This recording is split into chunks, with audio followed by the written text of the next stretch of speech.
हम हल करेंगे मसले, हम चर्चा करेंगे मुद्दों की, आग उगलते मुद्दों की।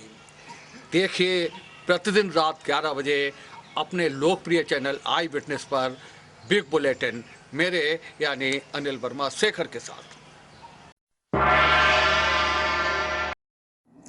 नमस्कार, आई विटनेस न्यूज के 100 बिग बुलेटिन में आज का मुद्दा है बिन अजान लॉकडाउन का रमजान, घर में तराबी और घर में इबादत, मस्जिदों पर चस्पा हुए पोस्टर, गुस्से में रोजेदार। मेहमानों से आपका परिचय कराएं, इसके पहले देखते हैं ये रिपोर्ट। रमजान का आज पहला रोजा था, लेकिन आज सुबह फजर की नमाज से मस्जिदों से अजान की आवाज़ भी आना बंद हो गई। देर रात पुलिस ने मस्जिदों पर पोस्टर चस्पा कर दिए, जिसमें अजान पर भी पाबंदी लगाने का उल्लेख किया गया है। सुबह लोगों ने जब मस्जिद पर पोस्टर चस्पा देखा तो लोगों में आक्रोश उमड़ा। मुस्लिम नेताओं ने जिलाधिकारी से मिलने का समय लिया, पर मुलाकात संतोषजनक नहीं रही। मुस्लिम नेता जब जिलाधिकारी से मिलकर लौटे तो मौलाना जफर कासमी ने कहा कि जिलाधिकारी का ये फैसला राजनीतिक प्रभाव से पूर्ण है और हमें लॉकडाउन तोड़ने के लिए उकसाया जा रहा है। 2 दिन पहले जिलाधिकारी की अध्यक्षता में हुई पीस कमेटी की बैठक के बाद सभी आलिम, सज्जादा नसीन, शहर काजी संतुष्ट थे। ये तय हो गया था कि रोजेदारों को नमाज घरों पर ही अदा करनी होगी, तरावी की नमाज भी घरों पर होगी, लेकिन मस्जिदों से सहरी के वक्त का ऐलान होगा ताकि लोग समय से सहरी कर सकें। दरगाह हुसैनिया मुजीबिया के सज्जादा नसीन कारी साहब हसी मुजीबी ने तब बताया था, यहाँ थे अफ्तार सहरी वैसे ही होगा ना, अजानें दी जाएंगी और लाउड स्पीकर से सहरी का प्रोग्राम बताया जाएगा। लाउड स्पीकर वगैरह के लिए सहमति से तय हो गया, उसमें कोई वो नहीं। स्थिति तब बदली जब रात में सिटी मजिस्ट्रेट की ओर से मस्जिदों पर पोस्टर लगाकर अजान और सहरी के वक्त के ऐलान पर भी रोक लगा दी गई।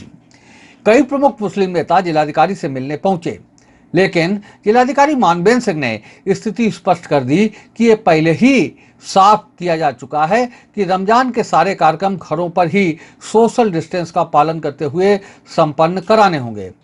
जिलाधिकारी ने अजान और सहरी के वक्त के ऐलान के तरीके में कोई बदलाव करने से साफ इनकार कर दिया।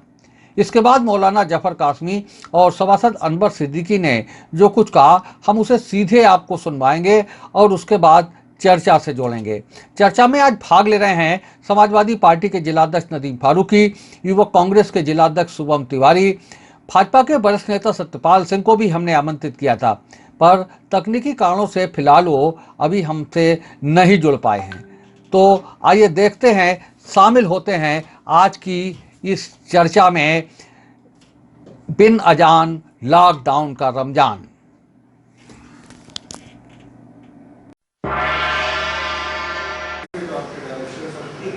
मैंने आपको कहा नहीं था, मैंने भी कहा था, लेकिन हमें कोई निर्देश नहीं मिले, निर्देश मिलेंगे तो हम बताएंगे।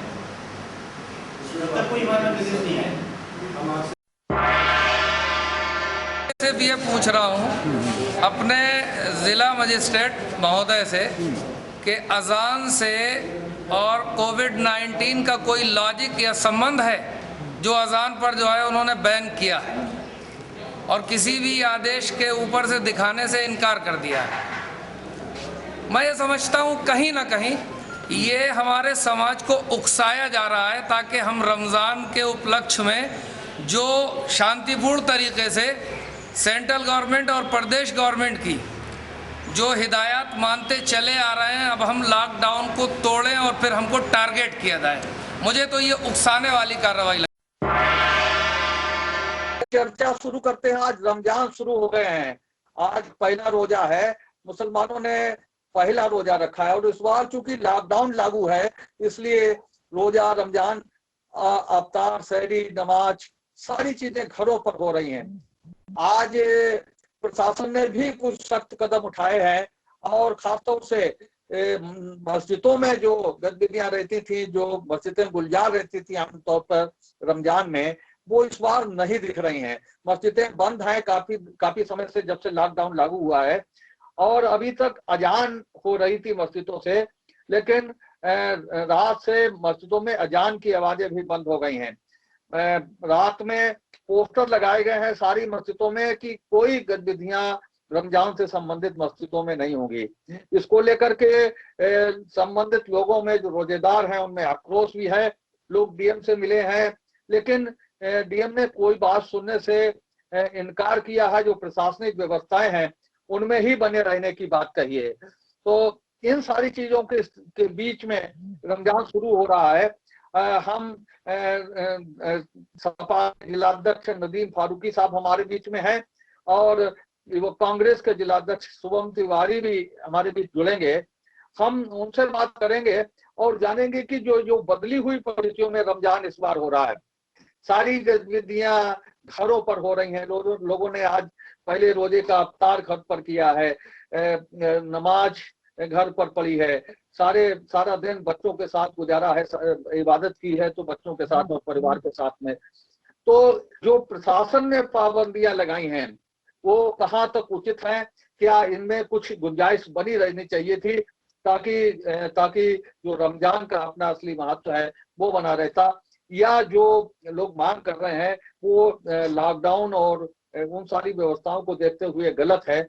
क्या कहा जा सकता है? जिन मांगों को लेकर के आज शहर के लोग मिले हैं जिलाधिकारी से और उन्होंने ये मांग की है कि कम से कम अजान तो मस्जिदों से होनी चाहिए थी।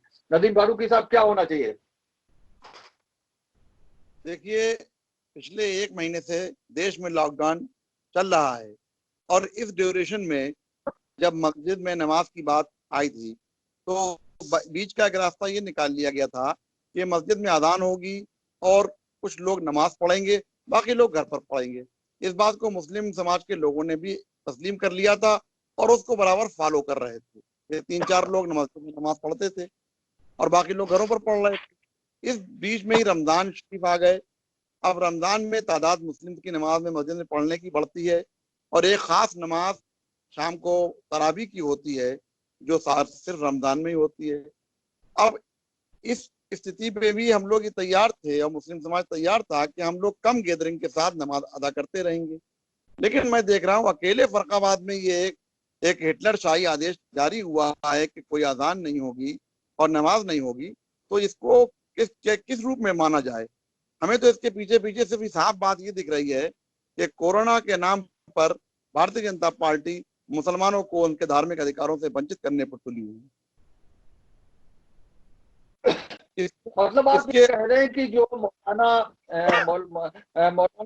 शमशाबाद के जो मौलाना साहब का जो बयान आया है, आप उससे सहमत दिख रहे हैं कि उन्होंने कहा कि अभी हम केंद्र और राज्य के जो आदेश हैं उन्हें मानते रहे हैं, लेकिन हमें इस बात के लिए मजबूर किया जा रहा है कि हम लॉकडाउन की व्यवस्था खोलें या हमारी ताकत को लोग देखना चाहते हैं। आप इससे सहमत हैं क्या नदीम फारूकी साहब?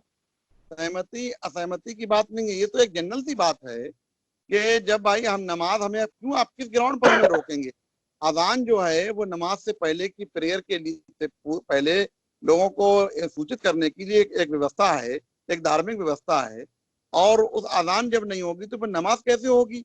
और फरकाबाद शहर में सिटी मजिस्ट्रेट का बगैर सिग्नेचर का, बगैर कोई लेटर हेड का नोटिस एक मस्जिद में चिपका कर दिया गया। ये बहुत कोई भी कंट्री में, किसी भी कंट्री में और एक लोकतांत्रिक देश में जहां राइट टू रिलीजन है, वहां इस तरीके की कैसे संभव है कि आप कहें कि अजान नहीं होगी, नमाज नहीं होगी? महामारी की दृष्टिगत हम लोगों ने संख्या सीमित कर रखी है और हम रमजान में भी उस संख्या को सीमित करने में तैयार हैं। कोई भी उलमा ये बात कहेगा, कोई भी मुस्लिम लीडर या कोई भी अन्य पार्टी का भी लीडर यही बात रखेगा कि इसके लिए सहमति है। अगर यही एक बात है और उस पर अगर कोई बात कह रहा है तो हमारी सहमति इस बात पर भी है कि यही बात तरीका ठीक है। केवल इसके पीछे हमें मंशा ये दिख रही है कि भारतीय जनता पार्टी की सरकार प्रदेश और केंद्र में है और वो पूर्णतः मुसलमानों को हरेसमेंट करने पर तुले हुए हैं और रमजान के महीने में भी पूरी तरीके से वो ये नहीं चाह रहे हैं कि ये अपने पवित्र धार्मिक महीने में अपने उन धार्मिक कार्यक्रमों को पूरा कर सकें जो हमारे एक संस्कार हैं, धार्मिक संस्कार। केवल हम उसके पीछे मुसलमानों को उत्पीड़न की वजह दिखाई पड़ रही है और मैं समझता हूँ ये एक लोकतांत्रिक देश में बहुत बहुत गलत बात है। बहुत मैं इसका निंदा करता हूँ, पूर्ण निंदा करता हूँ। और फरकाबाद जिलाधिकारी ने किस तरीके से आदेश जारी किया है? कोई प्रदेश या केंद्र के आदेश का कोई हवाला नहीं दिया और डायरेक्ट आदेश जारी कर दिया कि अजान और नमाज नहीं होगी। जब लोग अपने धार्मिक अधिकारों से ही वंचित रह जाएंगे तो मानव का क्या अर्थ रह जाएगा। शुभम तिवारी, क्या जो मुस्लिम नेता हैं वो सीधे सीधे टकराव लेना चाहते हैं प्रशासन से? जो बयान आया है शमशाबाद के मौलाना कासमी साहब का, वो क्या चाहते हैं? उन्होंने कहा कि हमारी परीक्षा ली जा रही है या हमें मजबूर किया जा रहा है कि हम अपना आक्रोश दिखाएं। शुभम बताइए क्या होना चाहिए? आप शुभम से शायद शुभम को आवाज सुनाई पड़ रही है हमारी? शुभम तिवारी, शेखर जी आपकी आवाज आ रही है? हाँ, क्या लग रहा है कि प्रशासन से टकराव सीधे सीधे लेना चाहते हैं? आपकी कांग्रेस के अध्यक्ष तो सीधे सीधे कह चुकी कि ये सांप्रदायिकता का वायरस छोड़ा गया है। तो क्या जो आज गतिविधियां हुई हैं, जिलाधिकारी से मिले हैं शहर के मुस्लिम नेता, जिले के मुस्लिम नेता मौलाना, तो क्या चाहते क्या है? क्या इस पूरे घटनाक्रम का संकेत क्या माना जाए? देखिए, सबसे पहले तो मैं साफ शब्दों में बोलना चाहूंगा कि जिस प्रकार से सिर्फ इस आदेश को फर्रुखाबाद में लागू करने का जो प्रयास कर रहा है प्रशासन, ये कहीं ना कहीं एक तुगलकी फरमान है। पहले उन्हें ये बात पूरी तरीके से जनता के सामने और एक समुदाय के सामने लानी चाहिए कि आखिर ये आदेश अगर आया है तो कहां से आया है। क्या प्रदेश लेवल पर इसको लेकर कोई मंथन हुआ है, कोई आदेश जारी हुआ है? हमारे जिला मस्जिदों के बाहर इस तरीके का जो है नोटिस लगा दिया गया, पहली बात। दूसरी बात कि रमजान का पाक महीना है, मैं मानता हूं कि जैसे हम लोगों में होली और दीपावली एक शुभ त्योहार माना जाता है, वैसे ही मुस्लिम समुदाय में भी रमजान एक बहुत महत्वपूर्ण जो है समय होता है पूजा पाठ के लिए। वहां पर आपने अब तक लॉकडाउन के दौरान आपने इस प्रकार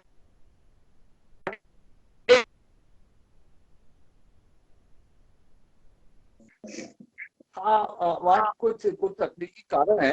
नदीम फारूकी साहब बताइए कि क्या जो बयान दिया है जिलाधिकारी से मिलने के बाद में मौलाना ने, उसे क्या माना जाए? उसे सीधे सीधे टकराव माना जाए प्रशासन से या चुनौती माना जाए? क्या माना जाए उसे? देखिए, टकराव की स्थितियां किसके साइड से आ रही हैं?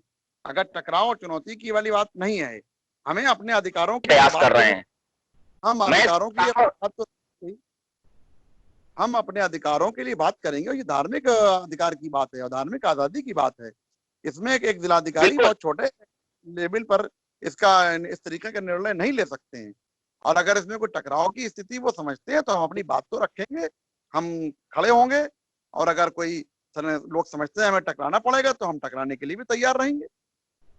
नहीं, मैं नदीम फारूकी जी की बात से बिल्कुल सहमत हूं और कहीं ना कहीं एक सीधी बात बोलना चाहता हूं कि देश में इस तरीके की विचारधारा को बढ़ावा नहीं देना चाहिए, क्योंकि ये बात कहीं ना कहीं सांप्रदायिक व्यवस्थाओं पर प्रश्न चिन्ह पैदा करती है।